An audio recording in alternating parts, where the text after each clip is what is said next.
Hey, this is Paige from Mosaic Moments. In this video, I am doing a demonstration with the Sweetheart dies to create this beautiful garden layout. There are 3 Sweetheart dies, and the largest is the 4x4, which is what I'm holding now, and that will be the focal point of the layout. And these 2 are the smaller ones, and this one's the 3x4 and this one's the 3x3, and it has a very pretty decorative corner. And these 2 are going to kind of make the looped heart shape, and I'll put that in the middle to let you see. This is kind of an idea of what the design will look like. Alright, so now that you've been introduced to the dies, let's get started with the demo. To begin, I'm going to cut my base pieces with the 3x4 die from set C and also the 3x3 die from set A. And yes, if you have a die machine that is big enough, you can cut these dies both at the same time for quicker cutting. This is the 3x4 Sweetheart die, and I will be cutting with this 4 times to create my page. So I just put it through the machine. And I grabbed some tweezers because sometimes the paper gets stuck, but once you use the tweezers, it's pretty easy to pull it out. Now I am cutting with the 3x3 Sweetheart die, and I'm going to do this 4 times. So again, I'm putting it through the machine, pretty easy. And all the dies have a little hole in at least one of the corners, maybe even 2, where you can pop the tweezers through, and that's what gets the paper out. Now I'm using my Hermodado dispenser. This has removable adhesive, which is great because it's not permanent immediately. It will become permanent over time. And right now I'm just using it to glue down my base pieces. So you put the squares in each corner and then the rectangles in between them. And now I'm going to glue down my Sweetheart dies, and you want to glue them down carefully. These are pretty thin dies. And I've talked about this in other videos, but the reason why I have the base piece for some dies, such as this one, is because you can see that it's really thin. And you could put it directly on the grid paper if you want to. But the nice thing about having the cardstock in the back is, for one thing, it's easy to not have to worry about it. Sometimes we want the cardstock to show through those smaller spaces, which I will show later. But also the dies, they're just so thin, it's very easy for them to warp on your grid paper. But with the base piece, you can kind of see if if the die cut is lining up correctly. And you'll see, sometimes I'll take my finger and just kind of like push it over or pull it a little more because I see it's not stretched out, or maybe it's bent in one spot. So give it a try at home if you have never done that. It's probably helpful to make sure that, see, I used my fingers just now because it was poking past the cardstock, so I was pushing it into place. So it just helps you make sure the die cuts are actually in place. All right, now you can see part of the design coming together, and it is called a Sweetheart die because it kind of does make a heart shape. You can kind of see that on the left side of the page, and it's really pretty. I mean, already you can probably see it makes a very pretty shape.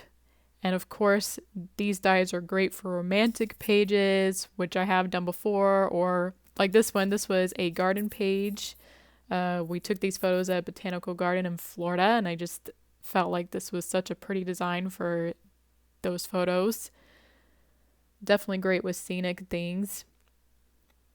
All right, I'm sticking my last one on, and now you can see the whole shape outside of the centerpiece.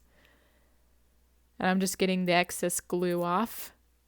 And now I can add my photographs. Right now I'm cutting with the 3x4 Sweetheart die, and what I want to do is make sure that the bumpy part is on the correct side.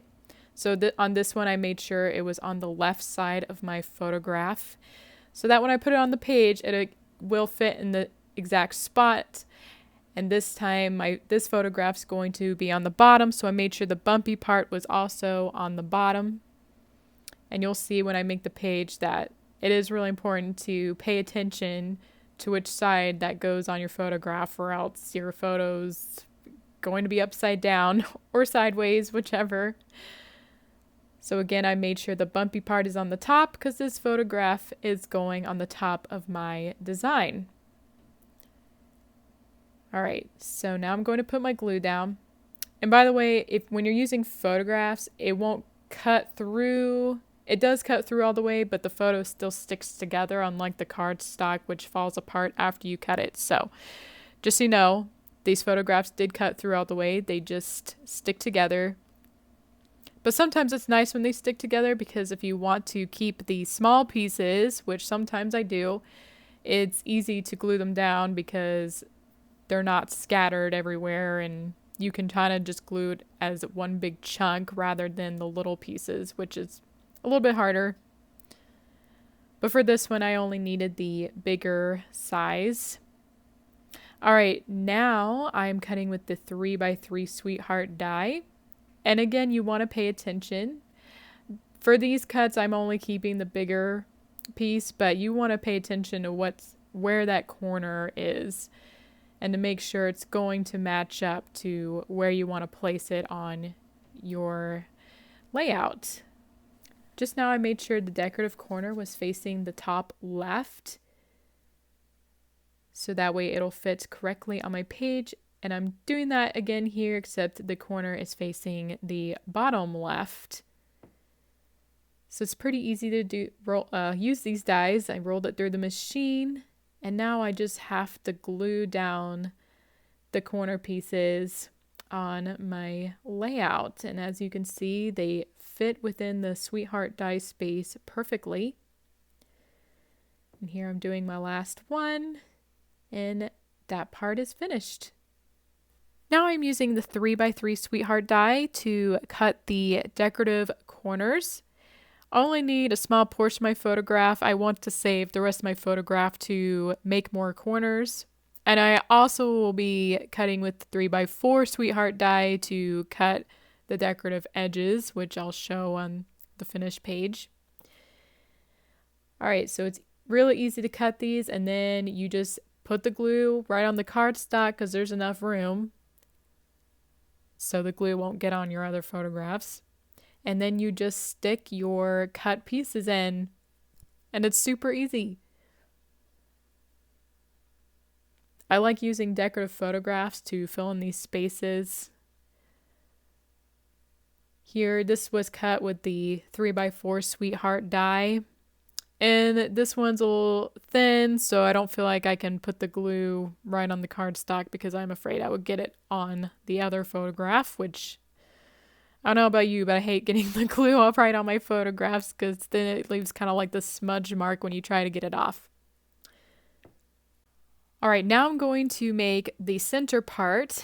So this is the 4x4 die from set A, and this will be the background and also the base piece. Now I'm using the 4x4 Sweetheart die. So I roll it through the machine.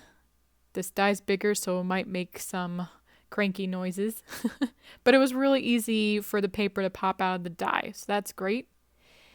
This is the layering die from set A. I'm going to use some washi tapes to make sure it does not shift in the machine. The die barely fits on the photograph, so I recommend using washi tape if you have a 4x6 photograph. All right, now I just add the glue to the back of this cardstock. And yes, I chose white to match with the other paper. I'm carefully gluing down this 4x4 die. As you can see, it's also pretty thin. I'm going to carefully glue it down the center. And again, I'm just using my finger to adjust it as needed so it's not warped on my page. I'm just getting the excess glue off. But as you can see, it makes a really neat design. And you could actually just leave your page like this.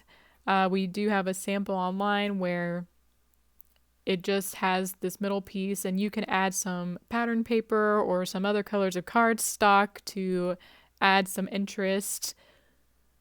But I do think it looks really pretty. You could also add some journaling there if you like to journal. But for me, I wanted to add this photograph.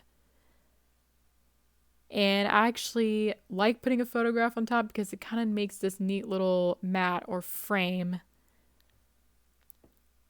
And it still goes with the design on that's around the edges.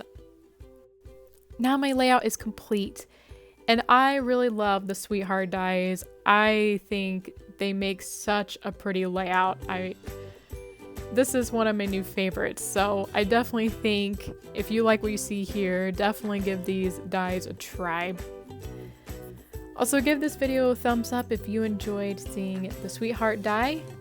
And don't forget to subscribe to our channel so you can be updated on our future demo videos. I'm trying to do more of these full layout tutorials where I show how to create a full page like this one.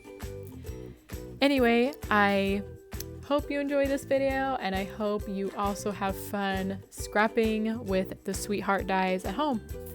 I'll see you next time.